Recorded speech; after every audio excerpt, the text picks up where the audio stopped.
राधे राधे हमारे YouTube family. आज हम आपके लिए एक नई वीडियो के साथ फिर से आ रहे हैं। आपको हमारी कहानी पसंद आती है तो हमारे चैनल को लाइक शेयर एंड सब्सक्राइब करें, बेल आइकन को प्रेस करें और वीडियो को ज़्यादा से ज़्यादा शेयर करें। वीडियो प्रारंभ करते हैं। महाभारत से जुड़ी 4 अनकही कथाएं जिनके तथ्य आज भी हैं मौजूद। महाभारत काल में भगवान श्री कृष्ण ने धनुर्धर अर्जुन को गीता का उपदेश दिया था, जिनका श्रवण और पाठन आज भी बड़ी भक्ति भाव से किया जाता है। बता दें कि हर वर्ष मनाए जाने वाले गीता जयंती पर्व पर श्रीमद् भागवत गीता की पूजा का विधान शास्त्रों में वर्णित है।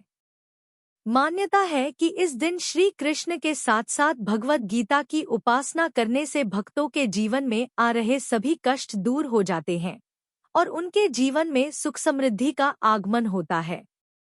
इस वर्ष यह पर्व 03 दिसंबर 2022 गीता जयंती 2022 डेट के दिन हर्षोल्लास के साथ मनाया जाएगा। कुरुक्षेत्र की भूमि पर हुए इस धर्मयुद्ध से जुड़ी कई कथाएं प्रचलित हैं। लेकिन क्या आप जानते हैं कि महाभारत से जुड़ी कुछ ऐसी भी गाथाएं हैं जिनके साक्ष्य आज भी प्रत्यक्ष रूप से मौजूद हैं? आइए जानते हैं 4 ऐसी अनकही कथाएं जिनसे जुड़े मठ मंदिर या चिन्ह आज भी उपस्थित हैं। कुरुक्षेत्र में है प्राचीन कुआं। कुरुक्षेत्र वही नगरी है जहां महाभारत का महान युद्ध कौरवों और पांडवों के बीच लड़ा गया था। हरियाणा राज्य में स्थित इस नगरी में ही भगवान श्री कृष्ण ने अर्जुन को ब्रह्मा ज्ञान दिया था, जिसे आज हम भगवत गीता के नाम से जानते हैं। पुरातत्व सर्वेक्षण में महाभारत काल के कई अवशेष इसी स्थान से प्राप्त हुए हैं, जिनमें बाण, भाले इत्यादि चीजें शामिल हैं। कुरुक्षेत्र में आज भी एक प्राचीन कुआं मौजूद है, जहां कर्ण ने युद्ध के समय चक्रव्यूह की रचना की थी और अभिमन्यु को धोखे से मार दिया था। महाभारत से जुड़ी है खाटू श्याम भगवान की कथा।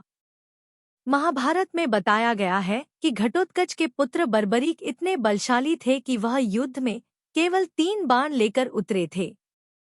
श्री कृष्ण को यह पता था कि बर्बरीक अगर युद्धभूमि में उतरे तो कुछ मिनटों में ही युद्ध खत्म हो जाएगा।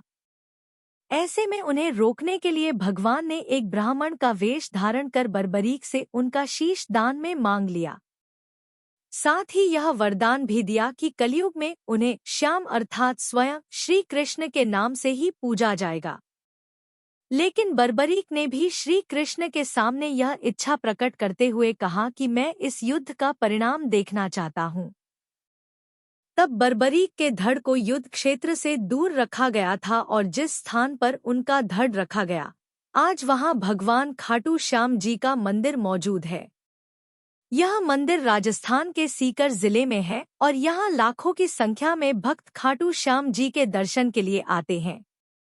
हनुमान जी और भीम के बीच हुई भेंट के साक्ष्य हम सभी उस गाथा से परिचित हैं, जिसमें बताया गया था कि एक पर्वत पर जब हनुमान जी और बाहुबली भीम की भेंट हुई थी, तब भीम ने हनुमान जी को रास्ते से अपने पूंछ को हटाने के लिए कहा।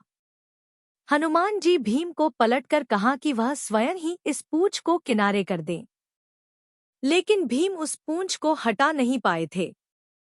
इतिहासकार और विद्वान बताते हैं कि यह घटना उत्तराखंड में जोशीमठ से लगभग 25 किलोमीटर दूरी पर हनुमान चट्टी पर हुई थी। तब हनुमान जी ने भीम को महाभारत में विजय होने का आशीर्वाद दिया था। ब्रह्मास्त्र से हो गया था सिंधु घाटी का विनाश। वेदों में ब्रह्मास्त्र को सबसे विनाशकारी अस्त्र बताया गया है।